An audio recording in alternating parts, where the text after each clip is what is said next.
Olá, meus seres! Eu espero que todos vocês estejam muito bem aí pós prova do Enem, prova cansativa, xarope. Tivemos 18 questões que envolviam biologia e eu espero que vocês tenham ido muito bem. Algumas questões sim foram mais difíceis em relação a você lembrar de termos, fazer as associações, encaixar o que melhor ia justificar ali o que ele estava trazendo nos enunciados. Mas vamos fazer a correção focada e direcionada, como a gente sempre faz aqui no nosso canal. Eu espero que você tenha acertado aí um grande número de questões. Qualquer coisa, comenta aí nos seus comentários. Se você não é inscrito ou inscrita, inscreva-se no nosso canal, ative as notificações, deixe o seu like aí para ajudar o nosso projeto, que é ajudar você, sim, a entender essa tal de biologia e conseguir a sua vaga na universidade. Questão na tela para você será sobre a prova amarela de 2023. A questão é 99 para você na tela.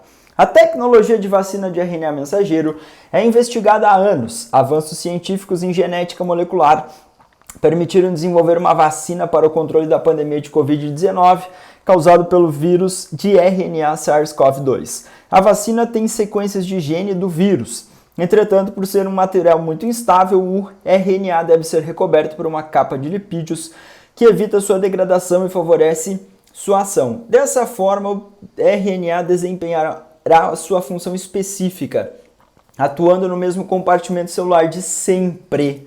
A imunização produzida por esse tipo de vacina é alcançada por meio da estimulação de leucócitos, atuação do RNA como sequestrador do vírus, tradução do RNA mensageiro em proteína viral, competição entre o RNA vacinal e o RNA viral e incorporação do RNA viral ao genoma do hospedeiro. Então vem para cá que eu coloquei focada a resposta, que era aquilo que a gente pensou nas aulas. O RNA, ele carrega informação. Quando foi introduzido na célula, ele fala nos mesmos locais de atuação. Qual é o local de atuação? Citoplasma, lá na região do citosol. Vai encontrar os ribossomos das células e aí vai ser feita a proteína viral. E a proteína do vírus vai servir como um antígeno. Se é um antígeno, esse antígeno vai promover ou estimular essa resposta imune, produzindo os anticorpos e depois as células de memória. Então eu pedi para vocês lembrarem do termo antígeno, aquilo que é estranho. Então o RNA aqui carrega informação para produzir essa substância que é estranha. Então, resposta letra C, de caça. Questão 100 na tela, para você. Na fertilização in vitro, espermatozoides são adicionados aos gametas femininos retirados de uma mulher. Após o período de incubação, a fecundação é favorecida pela ação de enzimas. Em um procedimento realizado, observou-se que nenhum dos gametas femininos foi fertilizado e, posteriormente, verificou-se que havia sido adicionado equivocadamente um coquetel de inibidores das enzimas do acrossomo no lugar dos nutrientes constituintes do meio de cultura. O coquetel de inibidores impediu o ou a formação do pronúcleo masculino, início da divisão mitótica do zigoto, término da segunda divisão meiótica do ovócito, passagem do espermatozoide pela corona radiata e zona pelúcida e fusão de membrana plasmática do ovócito e do espermatozoide. Questão específica, muito chata, eu acho que vai ser difícil aí pela correção do TRI, por quê? É difícil você lembrar dos detalhes quando você estudou lá, talvez, fertilização ou fecundação. Mas o ovócito secundário, ao redor dele tem um conjuntinho de células que forma a corona radiata. Então, quando o espermatozoide chega ali, o próprio impulsionar do flagelo facilita movimentar entre as células da corona radiata. E alguns autores vão falar que ocorre a liberação de enzimas que facilitam. Agora, a pontinha do espermatozoide tem o acrossomo, que é um complexo de Golgi modificado, tem muitas enzimas que foram sintetizadas lá no retículo rugoso e ficaram acumuladas no complexo de Golgi que se modificou e ficou ali. Para ocorrer a reação chamada de acrossômica, o espermatozoide vai passar pela corona radiata e vai chegar na zona pelúcida.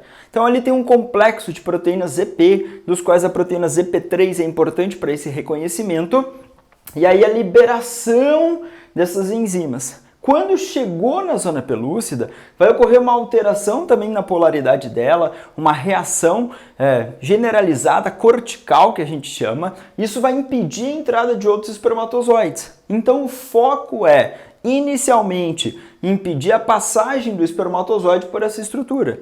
Consequentemente, vai acontecer a letra E. Não vai ter a fusão de membrana plasmática do ovócito e do espermatozoide. Você vai falar, ô sócio, então as duas podem ser. Primeiro vai acontecer a letra D, depois vai acontecer a letra E. Então tem que ocorrer primeiro essa situação. Então a condição que melhor explica o que aconteceu é a letra D de dado. O acrossomo não vai chegar ali na zona pelúcida, não vai ter essa reação específica e depois, consequentemente, não terá fusão de membranas. Mas a letra D ocorre anteriormente do próximo evento, que seria a letra E de escola, fusão de membranas, ok? Então, questão 100 da prova amarela. Questão 103 na tela para você.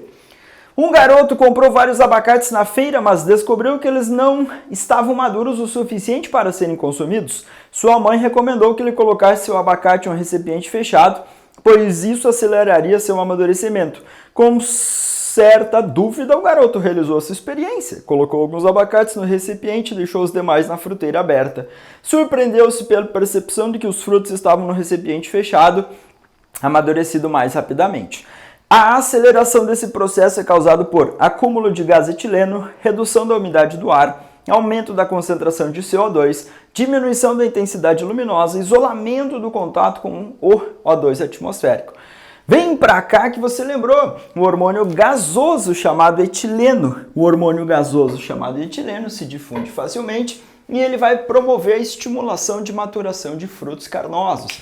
Então a letra A satisfaz a resposta. Você vai falar, ô sócio, mas ia isolar com oxigênio? Ia ter um aumento da concentração de CO2? Ok, isso vai acontecer, mas isso não explica aquele fenômeno maravilhoso de maturação. Então você lembrou sim do que a gente comentou e você brilhou. Questão 103, letra A. Apareceu uma botânicazinha aí. A 104 da prova amarela também traz, mas traz junto aí com o mundo dos animais. E eu senti muita falta do mundo dos animais na prova do Enem. Pô, INEP, a galera fica um tempão aí estudando zoologia, estudando fisiologia animal comparada e praticamente nada. Mas vamos lá, questão 104. Há muito tempo são conhecidas espécies de lesma do mar com uma capacidade ímpar, guardar parte na maquinaria das células das algas que consomem os cloroplastos e mantê-los funcionais dentro das suas próprias células, obtendo assim parte do alimento. Investigadores portugueses descobriram que essas lesmas do mar podem ser mais eficientes nesse processo do que as próprias algas que consomem.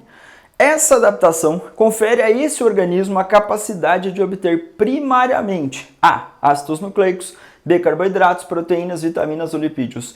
Se a lesma do mar se alimenta lá das algas, dos seres, e acumula os cloroplastos, você fez o link entre acumular cloroplasto, realizar a fotossíntese e produzir primeiramente, carboidratos, que são os compostos orgânicos produzidos inicialmente. Sócio, mas eu estudei fotossíntese, na fotossíntese a planta é um ser autótrofo e ele vai produzir de tudo. Eu vou falar sim, ele vai produzir aminoácido, ele vai produzir vitamina, vai produzir proteína, vai produzir nucleotídeo para depois ácido nucleico, mas o Enem deixa lá, o organismo a capacidade de obter primariamente.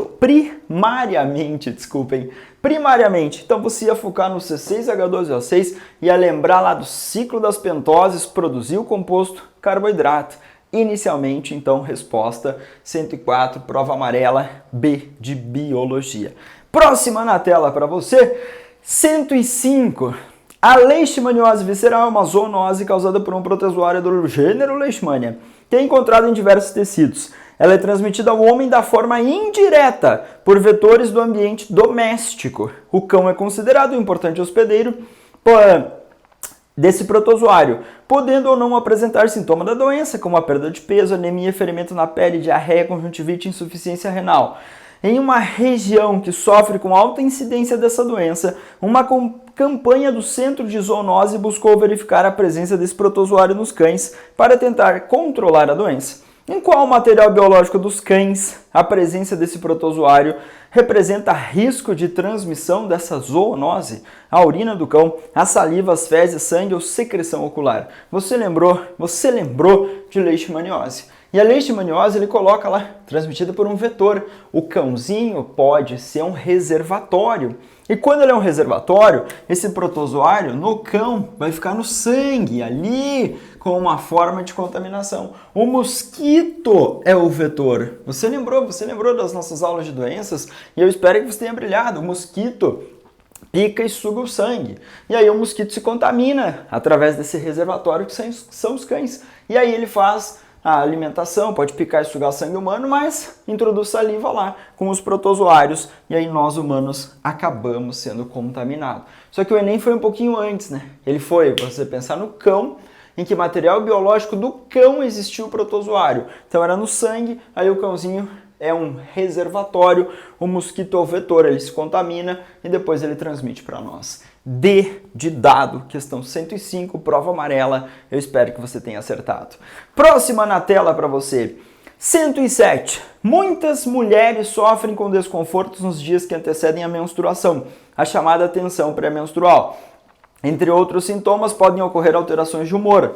Atualmente, acredita-se que os sintomas são resultado da queda na concentração do neurotransmissor de serotonina, que por sua vez está relacionado com a diminuição da produção dos hormônios ovarianos, estrogênio e progesterona, observada essa fase do ciclo feminino. A redução da produção desses hormônios nessa fase está relacionado com a regressão do corpo lúteo ovariano, diminuição da produção da ocitocina, liberação do gameta feminino na ovulação, aumento dos níveis de hormônio FSH e LH, e elevação nos níveis sorológicos de adrenalina. E eu espero que você tenha feito essa associação. Você vai falar, meu Deus, sócio, deu na hora ali, lembrei da relação, e você tem que lembrar disso aqui, ó. Provavelmente ele está falando lá da serotonina no sistema nervoso, que vai atuar, mas também que pode influenciar em outras ações. A hipófise é que produz o FSH e o LH. E aí eles atuavam no ovário. E aí o ovário é que produzia o estrogênio e a progesterona. A gente falou isso também nas aulas de fisiologia dos humanos. Estrogênio e progesterona são hormônios ovarianos. Só de pensar no ovário você ia ter que marcar a letra A. Por quê? Lá no ovário, depois que ocorreu a ovulação, liberou o ovócito, ok? As células que sobraram lá formam o corpo lúteo ou corpo amarelo após a ovulação. E esse corpo lúteo amarelo que sofre a ação do FSH e LH para a produção de estrogênio e progesterona. Então, a única alternativa que tinha uma relação com o ovário foi a letra A. Eu espero que você tenha feito essa associação e falar, só, eu fui na letra A, porque quem produz estrogênio e progesterona é o ovário, e aí a letra A falava no ovário, e aí eu brilhei. Sim, então isso era o que eu queria que você pensasse para acertar a questão 107 da prova amarela. Próxima questão na tela é a 109. Durante a evolução das plantas, ocorreu uma transição do ambiente aquático para o ambiente terrestre, graças ao surgimento de algumas estruturas que as tornam independentes de água. Esse fato permitiu maior dispersão desse grupo de seres vivos, sendo possível observá-los em diferentes ambientes na atualidade. Qual estrutura possibilitou a independência da água, a fecundação dos seres vivos citado acima? Letra A, o fruto, B, o esporo, C, a semente, D, o tubo polínico ou vaso condutor. 109 vai ser uma questão fácil, provavelmente fácil, porque grão de pólen dá origem ao tubo polínico, que nós falamos, trouxe a independência de água para fecundação. Então, o núcleo espermático fecundando a ovosfera. Uma grande adaptação, ou essa ou essa. O Enem trouxe tubo polínico. Esporo tem embriófita e pteridófita. Fruto tem angiosperma. Semente tem gímeno e anjo. Vaso condutor tem pteridófita, gímeno e anjo. Mas a adaptação comum para a conquista do ambiente, tubo polínico, trouxe independência de água para a fecundação. Gímenos e angiospermas apresentando essa característica. Então, D de dado, espero que tenha acertado. Na sequência, também apareceu botânica, hein? Bem mais botânica do que animaizinhos. 111. Barbatimão é o nome popular de uma árvore cuja casca é utilizada para fins medicinais. Essa casca é constituída principalmente de dois tecidos vegetais, periderme e floema. A extração da casca tem levado à morte muitos indivíduos dessa espécie, quando corta e retira um anel completo ao longo da circunferência do tronco. Aqueles que têm parte da casca retirada sem completar essa circunferência podem sobreviver. A morte desses indivíduos, decorrente da retirada do anel completo da casca, é provocada pela interrupção da fotossíntese, transpiração, troca de gases, formação de brotos ou nutrição das raízes. Vem pra cá. Quando tira a circunferência completa, é retirada do famoso anel de Malpighi ou cintamento, o nome dessa experiência. Ó. E aí, você lembrou mais ou menos do esqueminha da planta? E aí, no esqueminha da planta, o vaso condutor floema, F de fora, F de floema, conduz mais externamente os compostos orgânicos. E esses compostos orgânicos não chegam até a raiz. Lembra que os órgãos aéreos, aqui as folhas, são os mais adaptados a realizar a fotossíntese. Produz composto orgânico, mas tirou a casca, lesionou o floema, vai se acumulando essa substância orgânica e não chega até a raiz. Então, letra E, nutrição das raízes vai ser afetada. Se a raiz não é nutrida, ela vai consumir as reservas e aí depois vai parar de funcionar a planta. Então, letra E de escola. Eu espero que você tenha acertado. Questão média, talvez? Fácil para médio, para você ter que acertar e lembrar da fisiologia das plantas. 113, uma das mais difíceis, porque tinha que fazer muita associação, mas ela está na tela para você. Avaliação de substâncias genotóxicas. O ensaio de micronúcleos é um teste de avaliação de genotoxicidade que associa a presença de micronúcleos, pequenos núcleos que aparecem próximo aos núcleos das células, com lesões genéticas. Os micronúcleos são fragmentos de DNA encapsulados, provenientes do fuso mitótico durante a divisão. Micronúcleos em células tumorais, blá blá. Os micronúcleos se originam dos ou das nucléolos, lisossomos, ribossomos, mitocôndrias ou cromossomos. Bem, eu acredito que você ia ter dificuldade em pensar talvez em três coisas. A, nucleolo. Mas quando ele fala no texto, micronúcleos, pequenos núcleos que aparecem próximo aos núcleos com... Onde que ele escreveu? Os micronúcleos são fragmentos encapsulados. Então ele tem uma membraninha, uma cápsulazinha ao redor. O nucleolo não tem essa cápsula. O nucleolo não tem, então espero que você não tenha marcado o nucleolo. Você vai falar, professor, mas eu pensei em quem tinha DNA. Perfeito. Mas no nucleolo tem DNA. Tudo bem, mas ele não está encapsulado.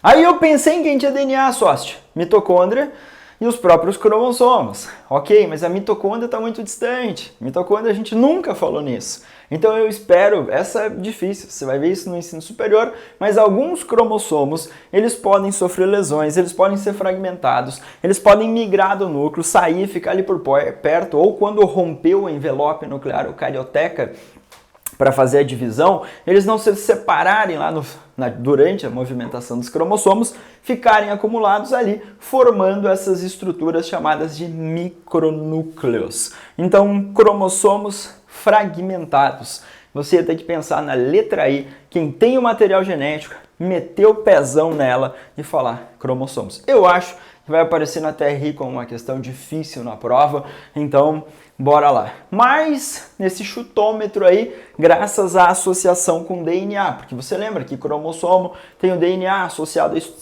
às proteínas histonas, então você ia ter que fazer esse apanhado geral para chegar à letra E de escola. Questão 116 é mais química que biologia, acredito eu, mas vamos lá. A aldrin é um inseticida agrícola organoclorado sintético de baixa polaridade, cuja estrutura molecular simétrica de fórmula blá blá está representada na figura. Introduzido na agricultura a partir da década de 50, esse composto apresenta alta persistência no meio ambiente e acumulação nos organismos, sendo danoso para a saúde. Um pesquisador coletou fluidos biológicos de indivíduos de uma população contaminada por esse inseticida agrícola. Analisou a amostra de saliva, sangue, lágrima, urina, leite quanto à presença dessa substância. Em qual dos fluidos o pesquisador provavelmente encontrou a maior concentração dessa substância? Saliva pela atividade da enzima, sangue em função de hemácias, lágrima em razão da concentração de sais, urina pela presença de molécula de ureia ou leite por causa do alto teor de gorduras. Lá na segunda linha ele fala baixa polaridade. Então, geralmente, essa substância caminha para ser lipossolúvel. Essa substância caminha para ser lipossolúvel, já que os lipídios geralmente são apolares. Claro que tem exceção, tem todas aquelas relações, mas basicamente lipídio é apolar, ou pouco solúvel. Então essa substância ali também, você vai falar tem cloro, mas eles não estão na forma iônica lá na fórmula. Então praticamente uma certa apolaridade dessa substância, ou de uma lipossolubilidade, e aí eu ia meter E de escola, ou no tecido adiposo, ou no tecido nervoso, ou no leite, onde você vai ter uma secreção e uma considerável quantidade de lipídios. Ele não me dá tecido adiposo, ele não me dá tecido nervoso, então eu vou basicamente no local que eu acredito que tenha mais gorduras, por isso a letra E de escola. Mas vê lá com a galera da química também qual a relação, e aí a gente vai pensar provavelmente em biologia aqui. Questão 120 na tela para você. Pais com síndrome de Down. A síndrome de Down é uma alteração genética associada à trissomia do cromossomo 21, ou seja, o indivíduo possui 3 cromossomos 21 e não um par, como é o normal. Isso ocorre pela união de um gameta contendo o cromossomo 21 com um gameta possuidor de 2 cromossomos 21. Embora normalmente as mulheres com a síndrome sejam estéreis, em 2008, no interior de São Paulo, uma delas deu à luz a uma menina sem a síndrome de Down. Sabendo disso, um jovem casal, ambos com essa síndrome, procuram um médico especialista para aconselhamento genético porque querem ter um bebê. O médico informa ao casal que, com relação ao cromossomo 21, os zigotos formados serão todos normais, todos tetrassômicos, apenas normais ou tetrassômicos, apenas trissômicos ou tetrassômicos, normais, trissômicos ou tetrassômicos. E de escola, B, C, D, o que você fez? O que você fez na prova? Como que você pensou? Você fala, eu só ouvi até trissomia, nunca ouvi tetrassomia, mas eu acredito que você tenha dado uma dedução do que aconteceu. Porque também na universidade a gente fala nisso, enfim, mas aqui você ia ter que jogar com as armas que você tem. Que armas? Eu queria que você tivesse pensado assim, ó. Indivíduo do sexo masculino com trissomia de cromossomo 21. Sexo feminino com trissomia de cromossomo 21. Então tem 3 cópias do 21, ok? Eu fiz um desenho aqui de 3. Aí o que acontece? Não disjunção cromossômica na meiose de uma forma adequada. De uma forma proporcional, porque se tem 3, isso aqui vai ser um espermatozoide com 2 e esse aqui vai ser um espermatozoide com 1 na separação. Desse lado aqui você vai ter ovócito com 2 e ovócito com 1, porque você tem 3 cromossomos. Você tem que dividir ao meio. Não dá para ir 1,5 para cada gameta. Então, para um óvulo vai 2, para o outro óvulo vai 1. Para o espermatozoide vem 2, para o outro espermatozoide vai 1. Agora você tem que montar um cruzamento, como se fosse o quadrinho de Punnett. Ou cruzar assim. Esse espermatozoide pode fecundar esse óvulo? Pode. E aí tem 2 do papai e 2 da mamãe. 4. Então isso seria tetrassomia. Esse espermatozoide pode fecundar esse óvulo? Então 1, 2, 3. Esse espermatozoide pode fecundar esse óvulo? 2. Então você tem como gerar indivíduos normais, ou seja, com os 2 cromossômicos, em relação à quantidade diploide da espécie, né, gente, por favor, mas também indivíduos trissômicos, com 3 cromossomos 21, ou tetrassômicos, com 4 versões do cromossomo 21. Então eu espero que você tenha pensado nisso. Talvez ia demorar um pouquinho mais essa questão para desenvolver e você chegar na resposta E de escola. Questão 122 na tela para você, meu ser. Questão com esquema de respiração celular. Espero que tenha dado boa. Toxicidade do cianeto. A produção de ATP depende da grande quantidade de prótons gerada pela cadeia respiratória. Nessas reações, os elétrons provenientes da oxidação do NADH em NAD+, percorrem a cadeia até chegarem ao citocromo C oxidase, reduzindo o ferro 3 a ferro 2. O oxigênio atua como aceptor final desses elétrons, formando a água. O cianeto é uma espécie química altamente tóxica, que tem grande afinidade pelo ferro. Quando células são expostas ao cianeto, ele se liga ao sítio do ferro da citocromo C oxidase, impedindo a sua conversão em ferro mais 2 e bloqueia a cadeia respiratória. E aí você tem um esqueminha aí na figura. Substrato proveniente do nutriente está liberando CO2. Isso aí aconteceu no ciclo de Krebs. Produziu um NADH lá do ciclo de Krebs e ele está indo de forma reduzida lá. Forma reduzida, oxidada em transportadores. Essas formas aí de transporte vão ocorrer lá na membrana interna da mitocôndria até chegar na citocromo oxidase. O oxigênio receber esse elétron e aí reagir com hidrogênio e formar água. Esse bloqueio aumenta a concentração celular de ATP, água, NADH, dióxido de carbono ou citocromo C oxidase. Vem pra cá, vem pra cá, vem pra cá. Espero que você tenha usado o esquema. Usou o esquema a seu favor? Usei SOST, ATP. O uso do cianeto vai bloquear essa produção de ATP, vai afetar essa conversão e redução e entrega desses elétrons. Então, o NADH que está reduzido, oxidado, essa reação vai acontecendo ali no esqueminha que ele te deu. Mas agora, quando você usa o cianeto, ele fala nas segundas, nessas reações, os elétrons provenientes da oxidação percorrem a cadeia até chegar ao citocromo C. Então, esses elétrons vão deixar de percorrer a cadeia na presença do cianeto. Se você não tem o elétron percorrendo, você vai acumular alguma coisa. E essa coisa que se acumula é o NADH. Então ele não vai sair dessa fase reduzida para a fase de oxidado. Então não vai ter essa reação. Vai começar a acumular esse NADH. E você vai começar a reduzir a produção de ATP. Então ATP não vai ser.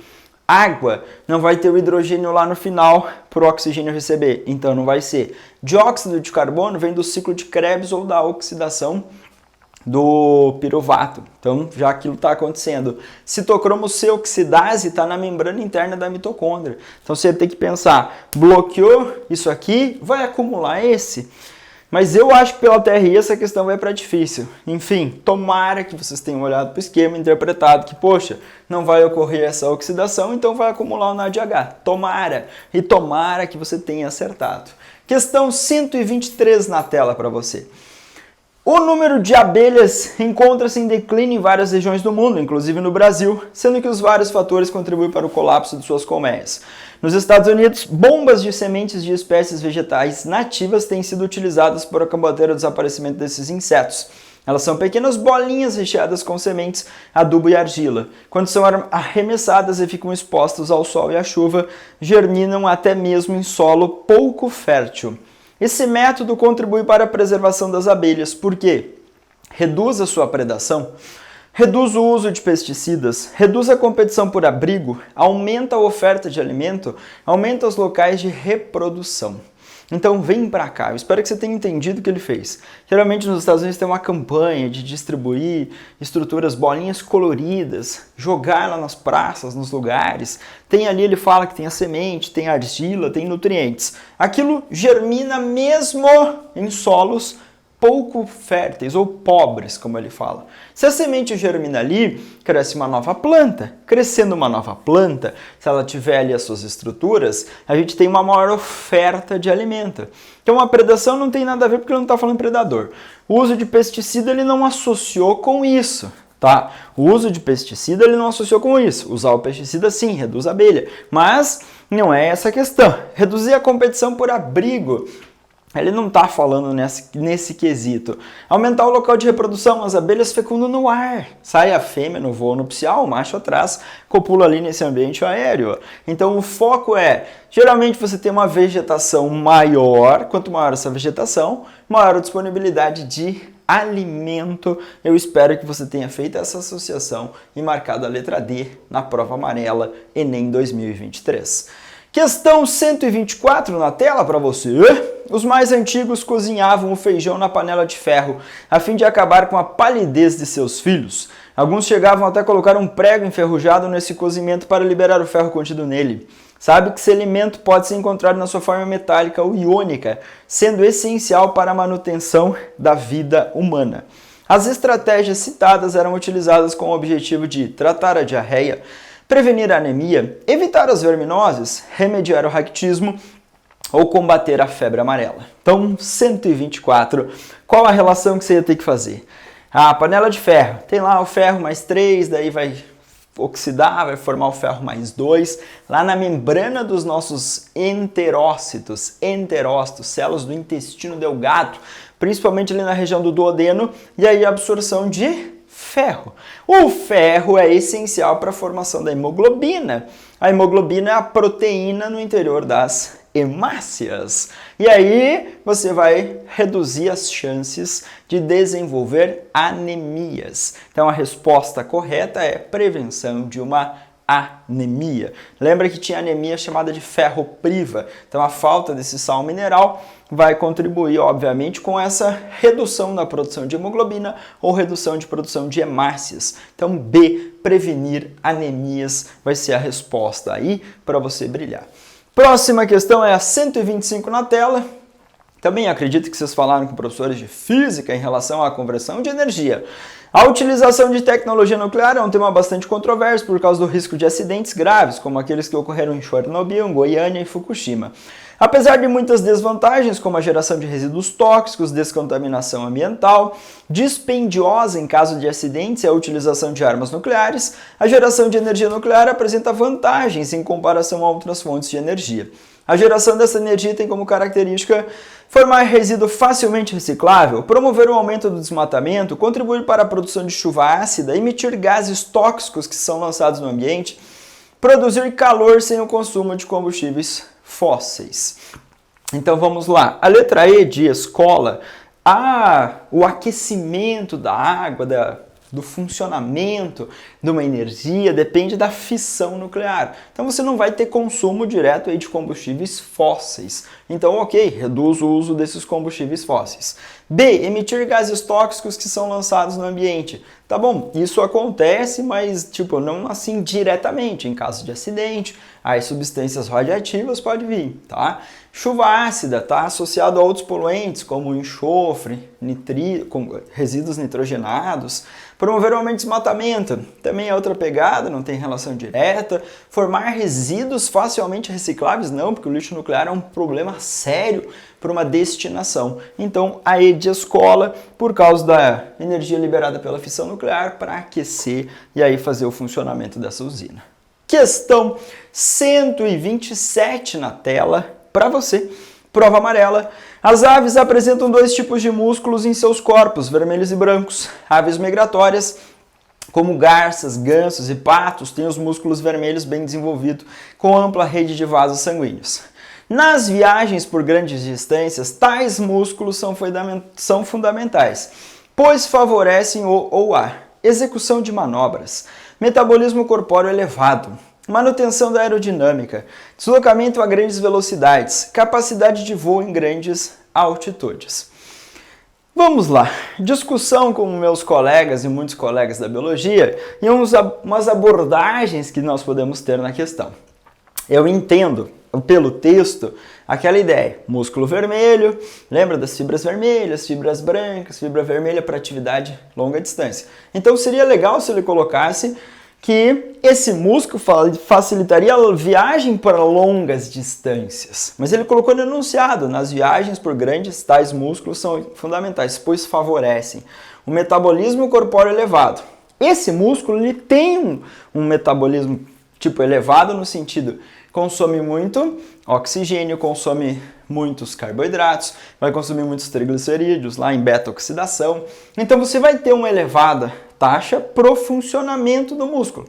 Então, mas na minha interpretação, os vasos sanguíneos, a anatomia e a fisiologia do músculo ia ser justificada com o metabolismo elevado pelas características que o músculo tem. Mas ele pergunta, nas viagens tais músculos são fundamentais, pois favorecem. Então, geralmente as aves migratórias, elas fazem essas longas distâncias, ok? E elas voam a altas altitudes, até pela redução de temperatura, aí tem várias hipóteses para essa explicação, mas enfim, voando a alta altitude para evitar predador, para evitar temperatura, que lá em cima as temperaturas são menores. Então, na minha interpretação, se encaixa essa letra E de escola como uma fundamentação da presença desse músculo. Esse músculo seria fundamental para essa ave voar a grande altitude, porque lá na grande altitude o ar é rarefeito, lembra? Tem menos oxigênio disponível menos oxigênio disponível. Se você tem uma vascularização maior, ela vai ter mais mioglobina também, tem mais vaso sanguíneo. Isso facilita pegar o pouco de oxigênio que tem e aí a ave se deslocar e manter o metabolismo aéreo. Para mim, a letra E satisfaz a condição de justificar nas grandes distâncias. Tais músculos são fundamentais, pois favorecem. Mas ok, eu entendo que talvez a gente vai ter resposta como B de biologia, porque o músculo tem um metabolismo elevado, ele está dando esses índices aí de observação na questão. Eu ia errado, aí se ele dá a letra B de biologia, porque eu acho que eu ia na E de escola, porque eu estava viajando muito longe, eu estava viajando acima da altitude. Mas eu ia ficar entre essas duas e depois eu ia ter que dar um chutão, eu acho, se eu estivesse fazendo a prova no seu lugar. Mas vai aí, vamos ver como que o INEP vai pensar nessa aí. Eu entendo a B, óbvio, da justificativa de ter um metabolismo elevado e tal. Eu só não entendo a ideia de justificar isso. As características do músculo, aí sim justificam ele ter um metabolismo elevado, como tem muita vascularização. Para mim isso está ok. Agora, nas viagens por grandes distâncias, tais músculos são fundamentais, pois favorecem o metabolismo corpóreo elevado. Tá, é a característica de vascularização do músculo, mas não ia ter uma vantagem para mim. Então, vai lá, B ou E de escola, uma delas. Eu acho que talvez o INEP dê a B de biologia, mas eu ia na E de escola. Mas enfim, tamo aí. Tamo no partido das questões do INEP. Questão 131. A biorremediação designa tratamentos que usam organismos para reduzir a quantidade de substâncias tóxicas no ambiente ou degradá-las em substâncias não tóxicas ou de menor toxicidade. Uma planta aquática ou água-pé tem sido utilizada para a biorremediação de ambientes contaminados por metais tóxicos. Sabe-se que esses poluentes serão captados para dentro do corpo do vegetal. Dentro do corpo do vegetal, esses contaminantes serão: letra A, digeridos por enzimas, acumulados nos tecidos, eliminados pelos estômatos, metabolizados por glândulas, utilizados como fonte de energia. Vem pra cá. Questão chata também? Não. Você lembrou de bioacumulação, magnificação trófica, eu acho, para liberar a resposta nessa sua mente brilhante. Eu acredito que você tenha pensado na capacidade de bioacumulação. Você vai falar, tá, mas eu nunca pensei o que acontece com o poluente, o sócio. Então, biorremediar é tentar despoluir aqueles ambientes, lembra? Uso de bactérias, uso de outros seres. E quando a gente vai usar água-pé, por exemplo, grande parte dos poluentes ficam na raiz dessa planta. Zinco, por exemplo, 60%, 70%, 80% na raiz. É o acúmulo de substâncias ou outros poluentes que possam ser. Então ele vai ficar B de biologia, acumulado nos tecidos. O problema é depois. Tá, sócio, o água-pé tá ali, tirou do ambiente o poluente. Eu falo, é verdade.